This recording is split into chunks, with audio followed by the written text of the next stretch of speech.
लेकिन यह लाश भटक रहा है। क्यों? क्योंकि किसी न किसी बूथ पर लड़ने वाले की बेटी है, किसी न किसी पोलिंग एजेंट की बेटी होगी, किसी न किसी झंडा उठाने वाले की बेटी होगी, किसी न किसी प्रकार से पोस्टर चिपकाने वाली की बेटी होगी, किसी न किसी प्रकार से भीड़ में रैलियों में जिंदाबाद जिंदाबाद नारा लगाने वाले की बेटी होगी। इसलिए इसका लाश आज 4 दिन से अस्पताल से लेकर, कोर्ट से लेकर के, थाना से लेकर के पूरे जगह घूम रहा है और सड़ रहा है। तो बड़े बड़े अगर नेता का बेटा का एक्सीडेंट हो जाए या कोई दिक्कत आ जाए तो सारा सिस्टम उसके पीछे लग जाता है। लेकिन आज एक गरीब की बेटी मरी है, वो भी 4 दिन पहले। 4 दिन पहले दिल्ली में उसकी मौत होती है, लाश यहाँ आती है और घुमाया जा रहा है केवल इधर से उधर। यहाँ प्रक्रिया जब अस्पताल से उसको रेफर कर दिया जाता है तो क्या कारण होता है कि पिछले 4 दिनों से उस मुस्लिम युवती की लाश यहाँ पड़ी है, मुस्लिम युवती की लाश पड़ी है। जब सरकार और सिस्टम की जब बात होती है तो सारे मुसलमान भाई सरकार के पक्ष में हो जाते हैं और सरकार के गलत भ्रष्ट सिस्टम का कोई आवाज उठाता है तो सारे लोग आके कमेंट, वीडियो में कमेंट करने लगते हैं, मुसलमान के नौजवान कुछ लोग। तो उन्हीं लोगों से मैं पूछना चाहता हूं, जिस सरकार की जय हो तुम करते हो वही सरकार बिहार में है और आज एक गरीब मुसलमान की बेटी का लाश 4 दिन से दर दर भटक रहा है, बदबू तक उठा लिया है, लेकिन उस लाश का पोस्टमार्टम तक आज तक नहीं हुआ। दोषी कौन है? क्या अगर यह मुस्लिम युवती किसी बड़े मुसलमान नेता की बेटी होती तो क्या इसका लाश 4 दिन भटकता? मेरा यह सवाल सीधा सिस्टम से है और उन लोगों से भी है जो सिस्टम की वाहवाही करते रहते हैं, सरकार की वाहवाही करते रहते हैं।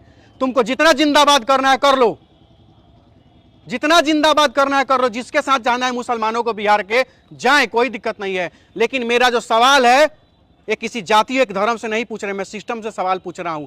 जिस सिस्टम के लिए आप जीते हैं, मरते हैं, आवाज उठाते हैं, क्या वो सिस्टम आपके साथ है? कहां है वो सिस्टम? क्या यही मुसलमान की लड़की किसी बड़े नेता की बेटी रहती तो 4 दिन अस्पताल से लेकर के, कोर्ट से लेकर के, थाना से लेकर के हर जगह इसका लाश भटकता? भैया मैं पूछना चाहता हूं, लाश नहीं भटकता। 2 घंटा में सारा काम ओके हो जाता। लेकिन यह लाश भटक रहा है। क्यों? क्योंकि किसी न किसी बूथ पर लड़ने वाले की बेटी है, किसी न किसी पोलिंग एजेंट की बेटी होगी, किसी न किसी झंडा उठाने वाले की बेटी होगी, किसी न किसी प्रकार से पोस्टर चिपकाने वाली की बेटी होगी, किसी न किसी प्रकार से भीड़ में रैलियों में जिंदाबाद जिंदाबाद नारा लगाने वाले की बेटी होगी। इसलिए इसका लाश आज 4 दिन से अस्पताल से लेकर, कोर्ट से लेकर के, थाना से लेकर के पूरे जगह घूम रहा है और सड़ रहा है। देता है लोग। सरकार किसकी है? उनकी सरकार है। उन्हीं की सरकार है। माई का सरकार है। मुस्लिम यादव, तेजस्वी यादव बात करते हैं ना, बिल्कुल करते हैं। क्या फायदा उससे? क्या हुआ? यही तो मैं पूछ रहा हूँ। वीडियो बना रहे हैं, आपको फिर गाली सुनने को मिलेगा। एक वीडियो से क्या होगा? आपको यही मुस्लिम भाई लोग गाली देंगे कि सरकार से कैसे सवाल पूछ दिया, तेजस्वी यादव से कैसे सवाल पूछ दिया। तो जब सरकार और तेजस्वी से सवाल नहीं पूछेंगे तो आज एक गरीब मुसलमान की बेटी का लाश पड़ा है ना, तो सही लोग का भी पड़ा होगा गाली देने वाले का। 17% होके क्या कर लिया है? सरकार से काहे नहीं हिम्मत है तो सवाल पूछ ले रहा है। 17% है लोग तो आप क्या चाहते हैं? 17% है तो 2% है। सुनिए 17% है लोग तो 17 दिन लाश रहेगा। 17% है तो 17 दिन सरकार से सवाल कौन पूछेगा? 17% है तो घर में रहा है। सारे भाई लोग खड़े हैं, दिखाइए। सब लोग अपना मुंह बंद कर लिए हैं कि नहीं कर लिए हैं? सबने बंद किया, सबने बंद किया, सबने बंद किया। आप आके वीडियो बना रहे हैं, इंसाफ दिला रहे हैं, फायदा हो। सुनिए मैं बता रहा हूँ, सीधी सी बात मैं कर रहा हूँ। जो मुसलमान भाई कमेंट में आके गाली देंगे ना, चाहे यादव भाई गाली देंगे, उनको पता है कि पोलिंग एजेंट और बूथ एजेंट बनने वाले ही उन्हीं का दशा होता है। होने से नहीं होता है, ये बिहार है। समझा के कुछ नहीं कीजिएगा। 17% खाली वोट देने के लिए है। सवाल पूछने में किसी की औकात हिम्मत नहीं है। यही दुर्भाग्य है। चाहे हिंदू हो चाहे यही दुर्भाग्य है, यही दुर्भाग्य है। आपको समझना होगा। आज किसी नौजवान के अंदर अगर आक्रोश है ना, तो क्यों आक्रोश है सिस्टम के खिलाफ, देख लीजिए। और ये जो भी नौजवान भाई बोल रहा है ना भाई, सुनिए, ये हम बता रहे हैं 17% की बात, चाहे 14% की बात, चाहे 3% की बात, चाहे 2% की बात, दुर्गा पूजा का आज नवमी है, जाके माता का आशीर्वाद नहीं वही मैं बात दिलाने आप आए हैं, फिर भी गाली सुनिएगा। हम बता रहे हैं, फिर भी गाली सुनिएगा आप। जिस सिस्टम के लोग गाली हमको देंगे उनसे ज्यादा उनको समझाने वाले उसी कमेंट में लोग मिलेंगे। पहला बात सुन लीजिए।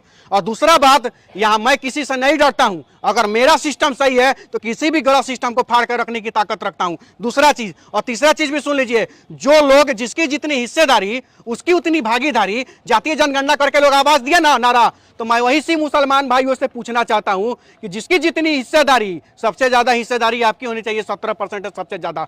तो फिर आप ही के बेटी की लाश 4 दिन से क्यों अस्पताल से लेकर के भटक रहा है? मुस्लिम नहीं है जो आके सरकार काहे नहीं आया? बैठे मरद तो आके पूछे, क्या नहीं पूछा कहाँ है? गाली सुनने के लिए आप तब वही बात सुनिए, मैं आपका गुस्सा बिल्कुल जायज है। मैं वही अपने इस वीडियो में पहले भी मैंने बताया है कि मुसलमान के नेता लोग कहाँ हैं जो मुसलमानों का ठेका लेकर के कांग्रेस और आरजेडी के पास जाकर दलाली करते हैं? कहाँ है वो मुसलमान? 4.5 साल आप मेहनत कीजिए, 6 महीना पैसा लेके आएंगे, ठेकेदारी करेंगे, वो चले जाएंगे अपने घर। आप फिर 6 महीना के बाद जब चुनाव खत्म हो जाएगा तो हेलो अनिकेत रंजन, बस। अरे वही चीज है, तो उसी सिस्टम को ना बदलना। देखिए, हमें लगता है कि अगर 10 लोग बिकने वाले हैं, वहां 90 लोग ईमानदार लोग भी है, और उन्हीं ईमानदारों की ईमानदारी को जगाने का प्रयास कर रहे हैं, उन्हीं की सोई आत्मा को जगाने का प्रयास कर रहे हैं, जिनका जेहन का जो आत्मा मर चुका है ना, उसी आत्मा को जगाने का प्रयास कर रहे हैं कि तुम देख लो, मैं बनावटी बात नहीं कर रहा हूं। जो एम्बुलेंस पड़ा ना, उसमें किसी के बेटी की लाश पड़ी है और वो गरीब है। सुनिए, हम बता रहे भाई, जब लाश जाएगा वो तो अभी शीशा में पैक था, जब शीशा में पैक था, इधर से गया है तो सारे लोग अपना नाक बंद किए हैं। कोई एक बात बताएं, हमको एक भाई बोले आप थोड़ा उधर चले जाइए, हवा खा लीजिए। हाँ, आपको एक बात सुनिए, तरह हो रहा है। एक बात बता रहे हैं, घर लाश लेके जाएंगे तो वहां पे कैसे कोई उठा के ले जाएगा? हम बता रहे हैं, खूब खास लोग होगा ना, 4 से 5 भी लोग उस लाश को मिट्टी देने नहीं जाएगा। इतना बदबू वो लाश कर रहा है, इतना बदबू।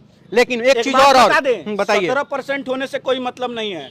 दवा ठोक के कह रहे हैं कि 17% है ना, इसीलिए वो हाल है। कोई सवाल पूछने वाला नहीं है, केवल वोट देने के लिए है। उस 17% में से 17 आदमी भी उसमें मिट्टी देने नहीं जाएगा। आप लिख लीजिए, नहीं जाएगा, क्योंकि लाश का वो दुर्दशा हो गया। कोई आम आदमी नहीं जाएगा, इतना बदबू कर रहा है। एक लिमिट होता है, आप समझ सकते हैं, एक लिमिट होता है।